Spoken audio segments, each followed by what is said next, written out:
வணக்கம் அன்பு நண்பர்களே. தொடர்ந்து நம்ம சேனலில் ஸ்டோரி அப்லோட் பண்ண முடியல.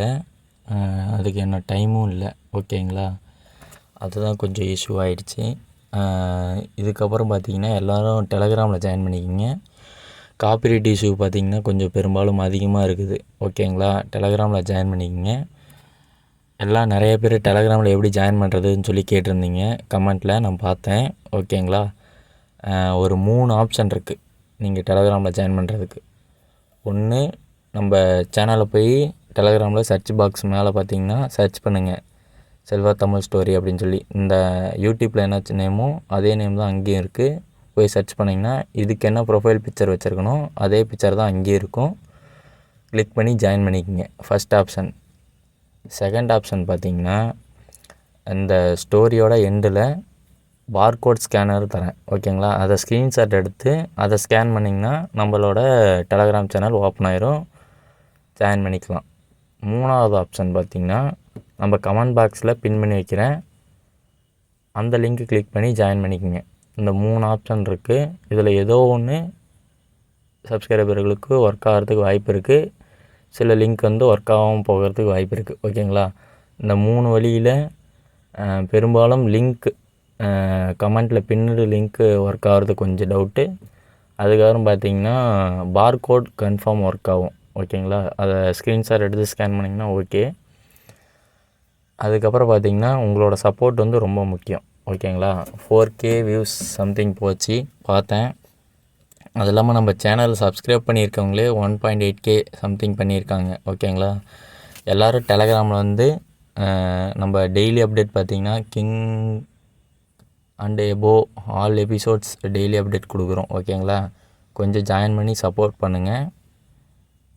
அதுக்கப்புறம் இந்த ஆடியோ நான் இப்போ பேசுகிறத கேட்குறது மட்டும் இருக்காமல் எல்லோரும் டெலகிராமில் ஜாயின் பண்ணி உங்களோட ஆதரவு கொடுப்பீங்கன்னு நான் நம்புகிறேன். ஓகேங்களா, இந்த 3 ஆப்ஷன் கொடுத்துருக்கேன். அந்த 3 வழியில் ஏதோ ஒரு வழியில் எல்லா சப்ஸ்கிரைபரும் டெலகிராம் வாங்க.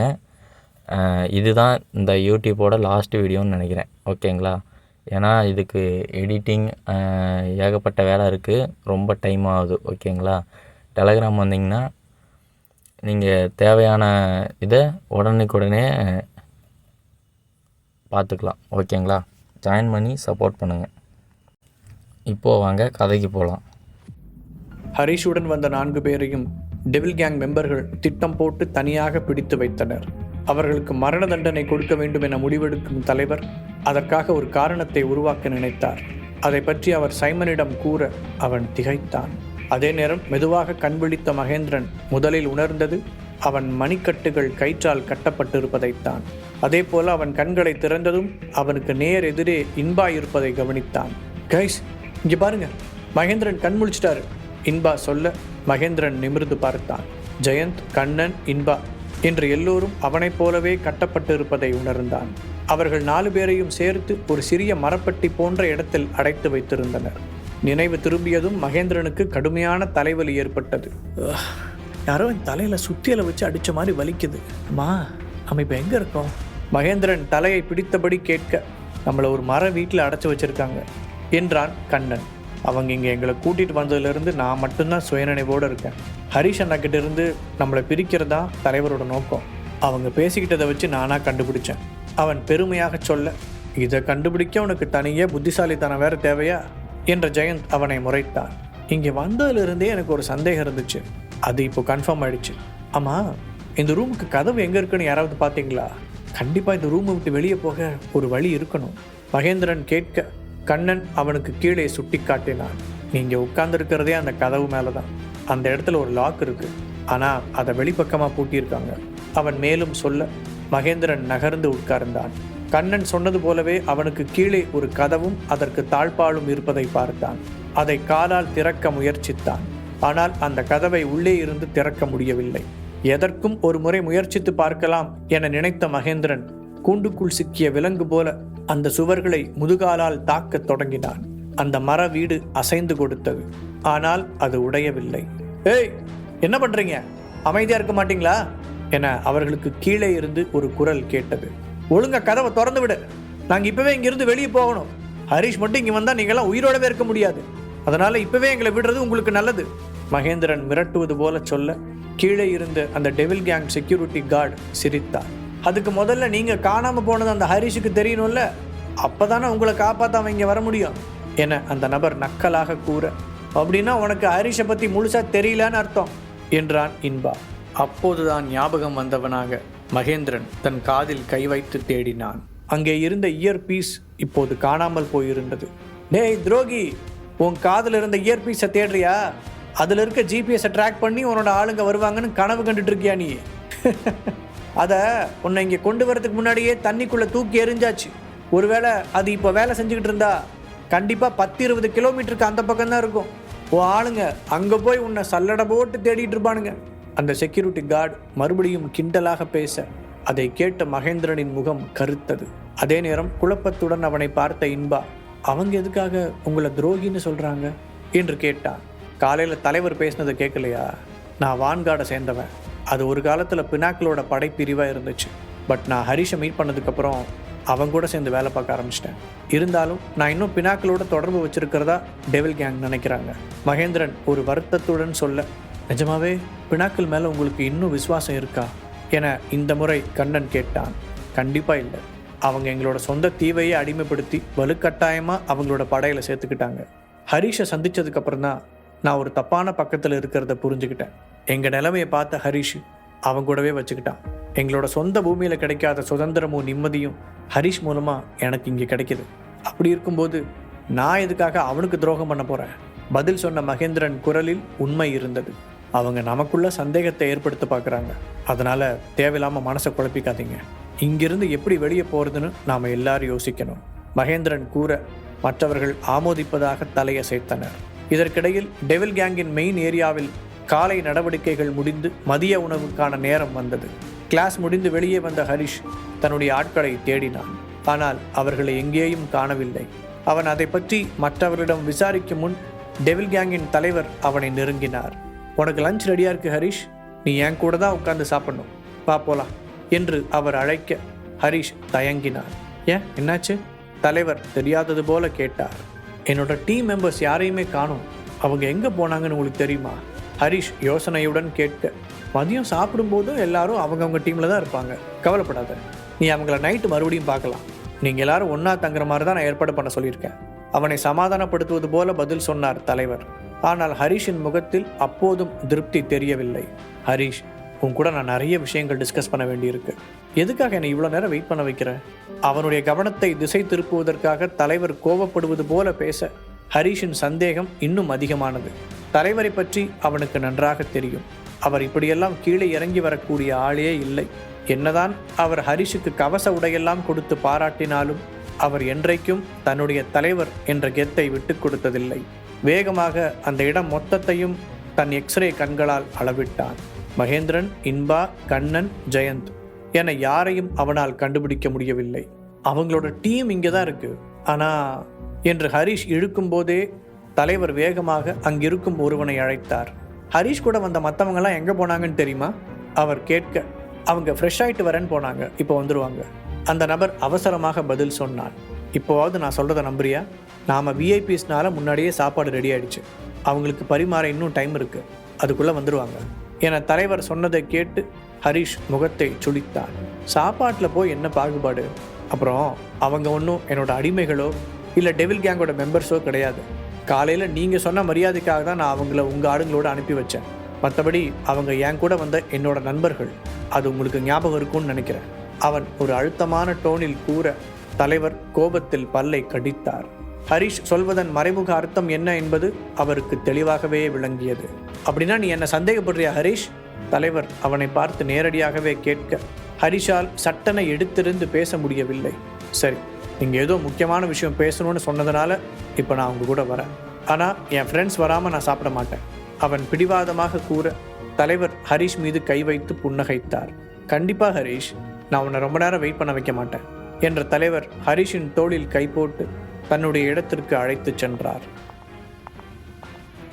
முதலில் ஹரிஷ் அந்த பில்டிங்கிற்குள் நுழைய தலைவர் திரும்பி சைமனை பார்த்து தலையசைத்தார். பதிலுக்கு தலையாட்டிய சைமன் அங்கே சாப்பிட ஆரம்பித்த மெம்பர்ஸ் கூட்டத்திலிருந்து விலகி காட்டுக்குள் நடந்தான். அவன் போய் நின்ற இடம் அங்கிருந்து சில 100 அடிகள் தூரத்தில் இருந்தது. அங்கே ஒரு பெரிய மரம் இருக்க அதை சுற்றி செக்யூரிட்டி கார்ட்ஸ் நின்று கொண்டிருந்தனர். அந்த மகேந்திரனை மட்டும் வெளியே இழுத்துட்டு வாங்க, சைமன் அங்கிருந்த ஒருவனிடம் கூற அவன் அந்த மரத்திற்கு பின்னால் இருந்த ஏணியில் ஏறினான். அங்கே அடர்ந்த கிளைகளுக்குள் பெட்டி போன்ற அமைப்பு இருக்க அதற்கு அடியில் கதவு இருந்தது. வெளியிலிருந்து பார்க்கும்போது அங்கே அப்படி ஒரு விஷயம் இருப்பதே யாருக்கும் தெரியாது. அதன் அடிப்பகுதியில் சங்கிலி போட்டு கட்டப்பட்டிருந்த பூட்டை திறந்தவன் கதவை திறந்து தலையை மட்டும் உள்ளே விட்டான். நீதான மகேந்திரன், நீ இப்போ என் கூட வரணும் என்றவன் மகேந்திரனின் கட்டப்பட்டிருந்த கையை பிடித்து இழுத்தான். அவனை திரும்பி பார்த்த மகேந்திரன், அவ்வளவுதானே, இந்தா வாங்கிக்கோ என்றபடி முன்னோக்கி வந்து அந்த செக்யூரிட்டி கார்டின் முகத்தில் ஓங்கி உதைத்தான். இதனால் தடுமாறிய அந்த நபர் கீழே விழப்போகும் முன் பக்கத்தில் இருந்த மரக்கிளையை பிடித்து கொண்டான். அவன் உதட்டோரம் ரத்தம் கசிய முகத்தில் காயம் தெரிந்தது. நல்லது, நீ சாதாரணமாக சொன்னா கேட்க மாட்டல்ல என்றபடி தன் பாக்கெட்டில் கைவிட்டு ஒரு சிரஞ்சை வெளியே எடுத்தான். மீண்டும் அந்த கதவுக்குள் நுழைந்தான். மகேந்திரன் அடுத்த உதை விடுவதற்குள் அந்த இன்ஜெக்ஷனை அவன் காலில் குத்தினான். சில நிமிடங்களில் தசைகள் பலவீனமாவது போல உணர்ந்த மகேந்திரன் மெதுவாக மயக்கத்திற்கு போனான். இப்போது அந்த செக்யூரிட்டி கார்டு அவனை வெளியே இழுத்து கீழே தள்ளினான்.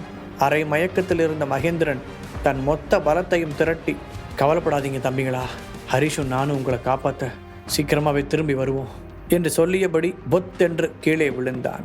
அதே நேரம் டெவில் கேங் தலைவர் தன் முன் உட்கார்ந்திருந்த ஹரிஷுக்கு ஒரு கப்பில் காஃபியை ஊற்றி கொண்டிருந்தார்.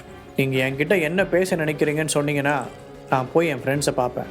ஹரிஷ் பொறுமையிழந்து கேட்க தலைவரோ அலட்டி கொள்ளாமல் தான் செய்து கொண்டிருந்த வேலையிலேயே முழு கவனத்தையும் வைத்திருந்தார். டெவில் கேங் சம்மந்தமாக பெரிய பிளான் ஏதாவது வச்சுருக்கீங்களா? அவனே மீண்டும் பேச்சை ஆரம்பிக்க, ஓ ஆமாம், ரொம்ப பெரிய பிளான்ஸ் இருக்குது, நீ கூடிய சீக்கிரம் அதை பார்ப்ப. சரி, அதுக்கு முன்னாடி உங்ககிட்ட பர்சனலாக ஒன்று கேட்க விரும்புகிறேன், அதுக்கு நீ உண்மையாக பதில் சொல்லுவியா என்று கேட்டார் தலைவர். அவர் இப்போதும் கருப்பு கண்ணாடி போட்டு கண்களை மறைத்திருந்தார். ஆனாலும் ஹரிஷ் அவரிடம் ஒரு மாற்றத்தை உணர்ந்தான். அவனுக்குள் எச்சரிக்கை அலாரம் அடிக்க, என்னோட பர்சனல் விஷயத்தை கேட்கறதுக்காகவா இவ்வளோ தூரம் வர சொன்னீங்க என கவனமாக பேச்சை திசை திருப்பினான். உனக்கு என் மேலே ஏதோ ஒரு சந்தேகம் இருந்துக்கிட்டே இருக்கு போல, என்னை நம்பு ஹரிஷ், நான் காரணம் இல்லாமல் எதையும் செய்யறதில்ல சிரித்தபடி சொன்ன தலைவர் ஒரு கணம் இடைவெளி விட்டு பின் தொடர்ந்தார். என்னோட ஒய்ஃப் வசுந்தராவை உனக்கு ஞாபகம் இருக்கா? சடனாக அவர் கேட்டதும் ஹரிஷ் அதிர்ந்தான்.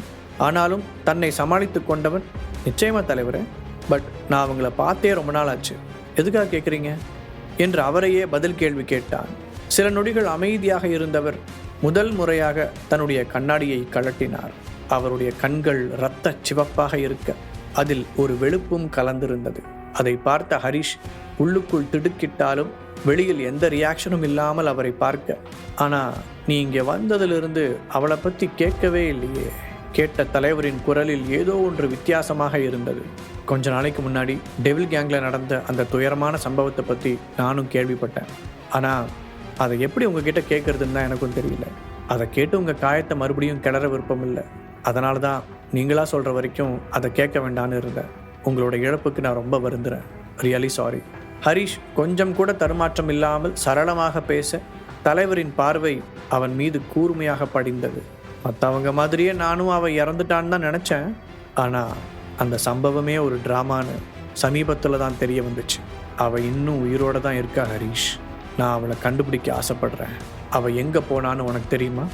ஏன்னா அவளுக்கு உன் மேலே ஒரு தனி இன்ட்ரெஸ்ட் இருந்த விஷயம் எனக்கு தெரியும். அவர் பேசிக்கொண்டே போக ஹரிஷ் கையை உயர்த்தி குறுக்கிட்டான். சாரி தலைவரே, நீங்கள் என்ன பேசுகிறீங்கன்னு எனக்கு புரியல.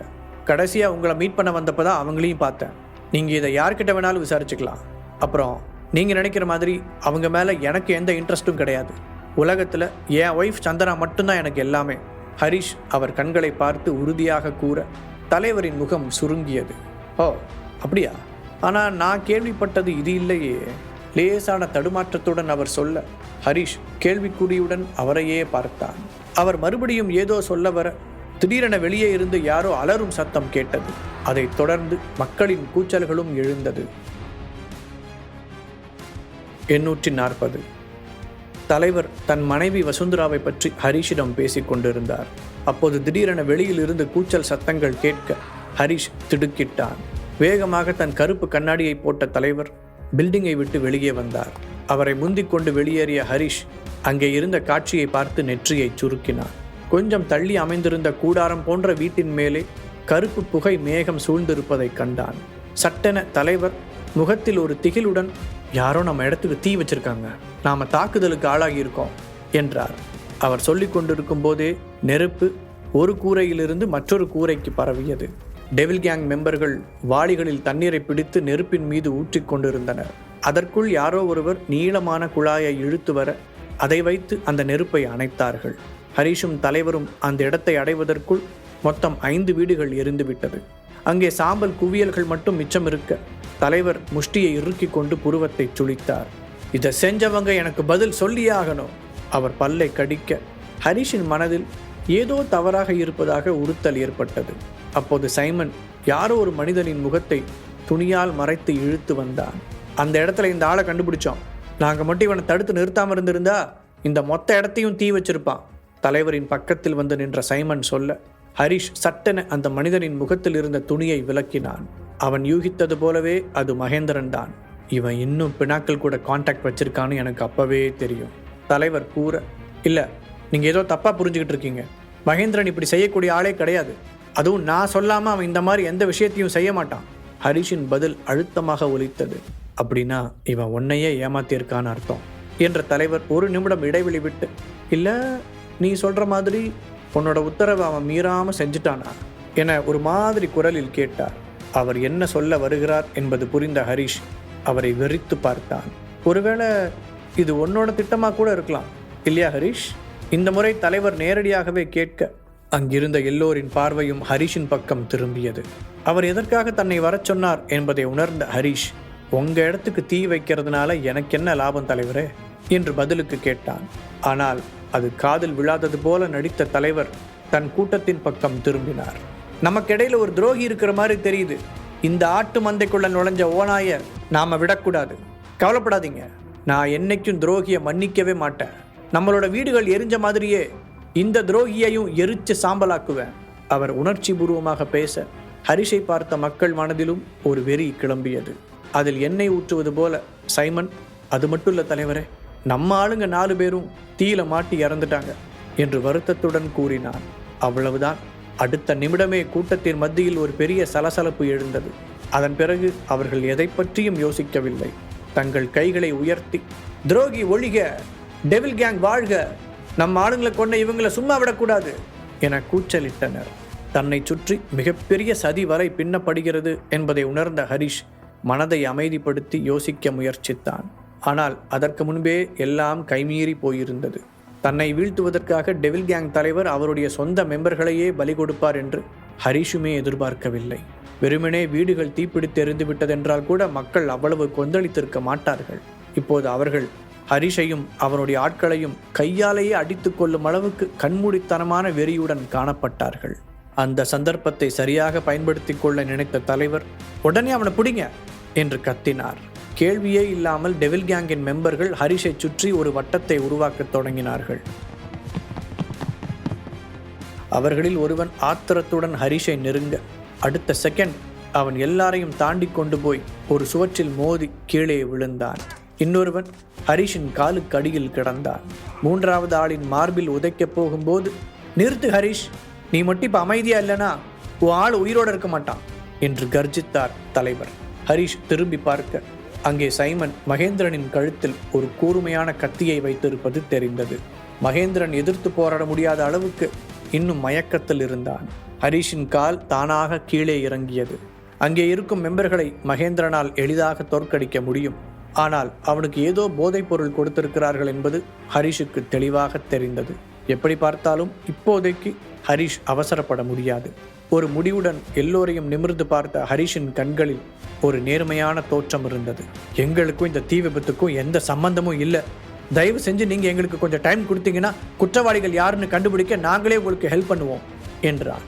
அவனுடைய அந்த தோரணையை பார்த்த டெவில் கேங் மெம்பர்கள் ஒருவருக்கொருவர் கிசுகிசுக்க ஆரம்பித்தார்கள். அதே நேரம் தலைவர் ஒரு மாதிரி அச்சுறுத்தும் சிரிப்பை வெளிப்படுத்தினார். எனக்கு இன்னொரு குற்றவாளிலாம் தேவைப்படாது ஹரிஷ், நீதான் வேணும்.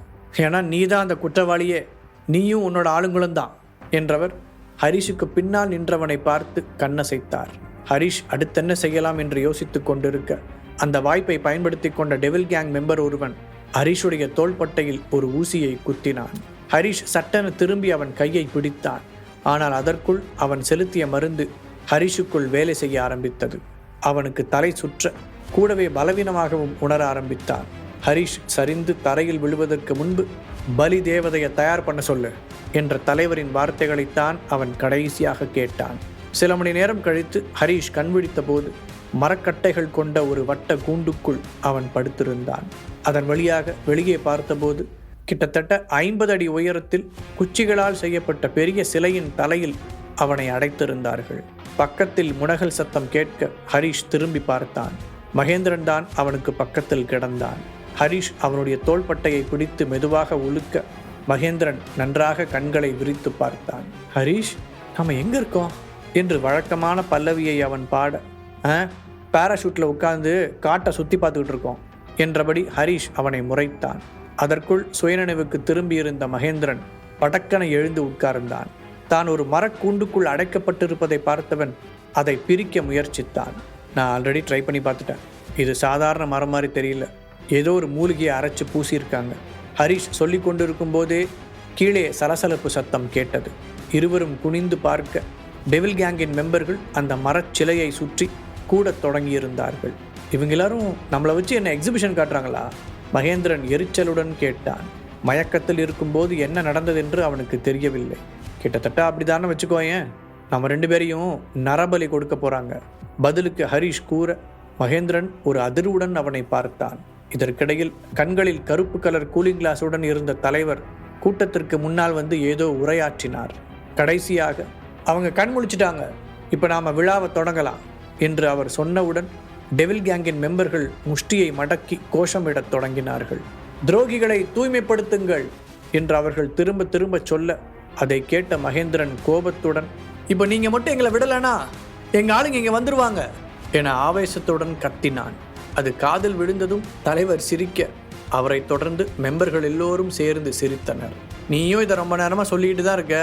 அப்படிலாம் உங்களை காப்பாற்றுறதுக்கு இங்கே யாரும் வரமாட்டாங்க. அதை இப்போவாது ஏற்றுக்கோ செக்யூரிட்டி கார்டாக இருந்தவன் சொல்ல, நீங்கள் வேணா பார்த்துக்கிட்டே இருங்க, எந்த நிமிஷம் வேணா அவங்க இங்கே வந்து நிற்பாங்க என்றான் மகேந்திரன். அவ்வளவு நேரமும் ஹரிஷ் எதுவும் பேசாமல் இருப்பதை கவனித்த தலைவர், என்ன ஹரிஷ், ரொம்ப அமைதியாக இருக்க? சாகிறதுக்கு முன்னாடி உனக்கு ஏதாவது கடைசி ஆசை இருக்கா என கேலியாக கேட்டார். ஹரிஷ் கண்களில் கொஞ்சம் கூட அச்சம் இல்லாமல் தலைவரை பார்த்தான். இது ஆரம்பத்திலிருந்தே உங்களோட பிளானாக தான் இருந்திருக்கு. தனிப்பட்ட முறையில் என்னை பழி வாங்கிறதுக்காக தான் நீங்கள் என்னை இங்கே வர சொல்லியிருக்கீங்க. மற்றபடி இந்த மீட்டிங், டெவில் கேங்கோட ஃப்யூச்சர் எல்லாமே ஒரு சாக்கு தான் இல்லையா? அவனுடைய வார்த்தைகள் ஒவ்வொன்றும் கணீரென ஒலிக்க, அந்த கோமாளி சொல்கிறத கேட்காதீங்க, சீக்கிரமாக விழாவை ஆரம்பிங்க என்று உத்தரவிட்டார் தலைவர். பின்பு ஹரிஷை நிமிர்ந்து பார்த்தவர், நீ என்ன பேசினாலும் அவங்க மனசு மாற மாட்டாங்க ஹரிஷ். அவங்க எல்லாருமே டெவில் கேங்குக்காக நேர்ந்து விடப்பட்டவங்க, அதுவும் எனக்காக அர்ப்பணிக்கப்பட்டவங்க. காட்டு மந்த மாதிரி நான் என்ன சொன்னாலும் கேட்பாங்க என மனதிற்குள் சொல்லிக்கொண்டார். ஹரிஷால் அவருடைய ரியாக்ஷனை வைத்தே தலைவரின் மனதிற்குள் ஓடுவதை படிக்க முடிந்தது. தன் முன்னால் இருந்த கூட்டத்தை பார்த்து கைத்தட்டிய தலைவர், இதுக்கு மேலே லேட் பண்ண வேண்டாம், அதை கொண்டு வாங்க என்று உத்தரவிட்டார். உடனே கூட்டத்தை விலக்கி கொண்டு 2 பேர் தீப்பந்தங்களுடன் வர தலைவர் அவற்றை 2 கைகளிலும் வாங்கி மரச்சிறையின் அடிப்பகுதியில் ஏற்றினார். தீ புலம்புகள் மேலே எழத் தொடங்கியதும் அவர் ஒரு விஷச்சிரிப்புடன் ஹரிஷை பார்த்தார். நான் கூப்பிட்ட உடனே வந்ததுக்கு ரொம்ப தேங்க்ஸ் ஹரிஷ். மனதிற்குள் சொன்னவர், டெவில் கேங் வாழ்க என வெளியில் கத்தினார். சிலையின் தலைப்பகுதியில் இருந்த ஹரிஷுக்கும் மகேந்திரனுக்கும் இருமல் வர ஆரம்பித்தது. மகேந்திரன் தன்னால் முடிந்தவரை அந்த மரக்கம்பிகளுடன் மோதினான். ஆனால் அதில் எந்த பயனும் கிடைக்கவில்லை. மறுபக்கம் ஹரிஷ் முகத்தில் அமைதியான ரியாக்ஷனுடன் அந்த மரக்குச்சிகளையே உற்று பார்த்து கொண்டிருந்தான். ஒரு செகண்ட் இரு, நான் சந்தேகப்பட்டது சரிதான். இது ஒரு மூலிகை மரக்குச்சி. ஈரப்பசை இல்லாமல் வறண்டு இருக்கும்போது நீ என்ன செஞ்சாலும் அதை உடைக்க முடியாது. கிட்டத்தட்ட இரும்பு மாதிரி இருக்கும். ஆனால் அது ஈரமாகும் போது நம்பவே முடியாத அளவுக்கு நெகிழ்வுத்தன்மையோடு இருக்கும். ஹரிஷ் சொன்னதும் மகேந்திரன் சட்டென அதில் மோதுவதை நிறுத்தினான். கண்களில் சட்டென ஒரு ஒளி தோன்றியது. அப்படியா? அவங்க என்கிட்ட இருக்கிற ஆயுதத்தை எல்லாம் எடுத்துக்கிட்டாங்க, ஆனால் என் சட்டைக்கு பின்பக்கத்தில் உள்ள வச்சு தச்சிருந்த பையை பார்க்கல என்றபடி தன் சட்டையை கழட்டியவன் உள்ளே வைக்கப்பட்டிருந்த தண்ணீர் பொதியை வெளியே எடுத்தான். அது ஒரு கெட்டியான பாலித்தீன் பை போன்ற அமைப்பில் இருந்தது. வெரி குட் மகேந்திரன், நீ ஒரு போர் வீரங்கிறத நிரூபிச்சிட்ட. அந்த தண்ணீர் பையை கையில் வாங்கிய ஹரிஷ் அவனை பாராட்டினார். நாங்கள் உப்பு தண்ணிக்கு நடுவில் வாழ்ந்ததுனால இந்த மாதிரி விஷயங்கள் எங்களுக்கு அடிப்படையாக தெரிஞ்சிருக்கணும். மகேந்திரன் அந்த பாராட்டை சாதாரணமாக எடுத்துக்கொண்டான். ஹரிஷ் அந்த தண்ணீர் பையை கவனமாக கிழித்து தனக்கு முன்னால் இருந்த மரக்குச்சிகள் மீது ஊற்றினான். அவைகள் தண்ணீரை உறிஞ்சியவுடன் தொய்வடைய தொடங்கின. ஹரிஷ் அதை பிரித்து வெளியே செல்வதற்கு தேவையான இடைவெளியை உருவாக்கினான். கூண்டை விட்டு வெளியே வந்தவன் மேலே ஏற மகேந்திரன் அவனை பின்தொடர்ந்தான். அதை கவனித்த தலைவர் ஆவேசமடைந்தார். அவங்க தப்பிக்கிறாங்க, விடாதீங்க, எப்படியாவது கொல்லுங்க என அவர் கத்த, டெவில் கேங்கின் படை வீரர்கள் ஹரிஷ் மற்றும் மகேந்திரன் மீது அம்புகளை வீசத் தொடங்கினார்கள். இந்த மாதிரி நிறைய ஆபத்துகளை சந்தித்திருப்பதால் அவர்கள் இருவரும் எளிதாக அந்த அம்புகளில் இருந்து தப்பித்தார்கள். அதே நேரம் கீழே எரிந்து கொண்டிருந்த தீ இன்னும் வேகமாக பரவ மொத்த சிலையும் ஆட்டம் காண தொடங்கியது. ஹரிஷ், இப்போ நாம் என்ன பண்றது? இங்கிருந்து குதிச்சிடலாமா? மகேந்திரன் கேட்க, அதற்குள் சிலையின் அதிர்வை கவனித்த ஹரிஷ், ஒரு நிமிஷம் குதிச்சிராத என்று கத்தினான். அதே நேரம் டெவில் கேங் தலைவரும் சிலை கவிழத் தொடங்கியதை கவனித்திருந்தார். சிலை விழப்போகுது, எல்லாரும் ஓடுங்க என்று அலறினார். எல்லோரும் ஆளுக்கு ஒரு திசையில் சிதறி ஓட, அதே நேரம் அந்த சிலை பெரும் இடி சத்தத்துடன் தரையில் சரிந்தது. அவர்களை சுற்றி சாம்பல் மற்றும் தூசி மேகம் நிறைந்தது. புகை அடங்கியவுடன் தலைவர் கண்களை தேய்த்து கொண்டு பார்த்தார். கீழே விழுந்த சிலை திகுதிகுவென எரிந்து கொண்டிருக்க, அதன் தலைப்பகுதியில் இடுப்பில் கைகளை வைத்தபடி ஹரிஷ் கம்பீரமாக நின்று கொண்டிருந்தான். அவனுக்கு ஒரு அடி பின்னால் மகேந்திரன் நின்றான். எரியும் சிலை தரையில் மோதப்போன கடைசி நொடியில் ஹரிஷ் மற்றும் மகேந்திரன் இருவரும் கையை பிடித்தபடி அதிலிருந்து குதித்திருந்தனர்.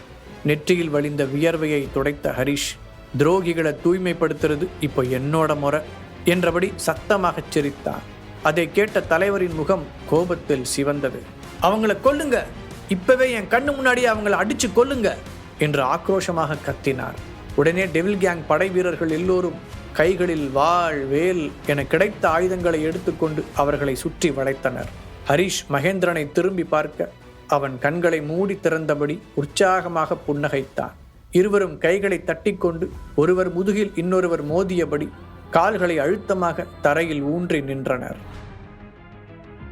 வணக்கம் ஃப்ரெண்ட்ஸ், இந்த பேஜை பார்த்தீங்கன்னா ஸ்க்ரீன்ஷாட் எடுத்துக்கங்க. எடுத்துகிட்டு கூகுள் லென்ஸ் இல்லைனா சில லென்ஸ் ஸ்கேன் பண்ணுறது, பார்கோட் ஸ்கேன் பண்ணுறதுல போய் ஸ்கேன் பண்ணிங்கன்னா டைரெக்டாக நம்ம சேனல் போகும். நம்ம சேனலில் ஜாயின் பண்ணி சப்போர்ட் பண்ணுங்கள். ஆக்டிவ் மெம்பர்ஸாக இருங்க, ஓகேங்களா? தொடர்ந்து நம்ம சேனலில் வர லிங்க்கை வந்து ஓப்பன் பண்ணி பாருங்கள். அந்த லிங்க் மூலயமா தான் நம்ம அப்டேட் பண்ண போகிறோம், ஓகேங்களா? ஏன்னா காப்பிரைட்டுங்கிறது சாதாரணமாக இல்லை, ஏகப்பட்ட சேனல் அடிச்சு விட்டாங்க, ஓகேங்களா? யூடியூப்பும் காப்பிரைட் ஆக போகுது. ஏன்னா ரீயூஸ்டு கண்டென்ட் போட்டு ஆல்ரெடி முடிச்சுட்டாங்க. இன்னும் கொஞ்சம் நல்ல இதுவும் இருக்காது, ஓகேங்களா? சேனலு கொஞ்சம் ஜாயின் பண்ணிக்கோங்க, ஃபாஸ்ட்டாக ஜாயின் பண்ணிக்கோங்க. ஃபஸ்ட்டு கமெண்டில் பின் பண்ணி வைக்கிறேன். லிங்க் ஒன் ஆப்ஷன், அதுக்கப்புறம் இது ஒரு option, second option, third option. டைரெக்டாக போய் நம்ம சேனல் நேமை பார்த்தீங்கன்னா சர்ச் பண்ணுங்கள். சர்ச் பாக்ஸில் நம்மளோட யூடியூப் சேனலில் என்ன லோகோ இருக்கோ அதே லோகோவோட சேம் அங்கே இருக்கும்.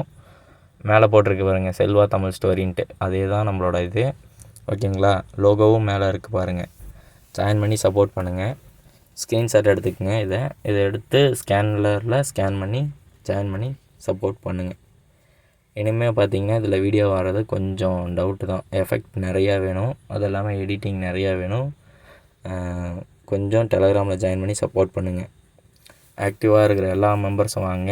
அது இல்லாமல் பார்த்தீங்கன்னா யூடியூப்பில் 1.8K மேலே இருக்கிறீங்க, ஓகேங்களா? நீங்கள் நம்ம சப்ஸ்கிரைபர் நீங்களும் வாங்க.